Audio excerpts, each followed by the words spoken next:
İnceden bir sızı sarınca buğulu gözleri. Titrer kirpikler, ince ince yaşlar, dökülür gamzelere. Çizgisi yoktur gözyaşının.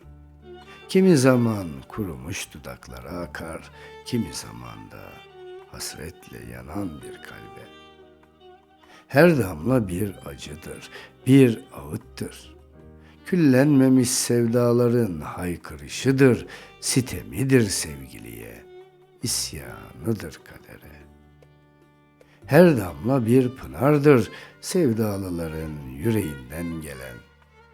Kapanmayan bir yaradır terk edilenleri, mazlumları inleten. Çizgisi yoktur gözyaşının. Kimi zaman sevinçten süzülür masum gözlerden. Kimi zaman da üzüntüden, dertten, kederden.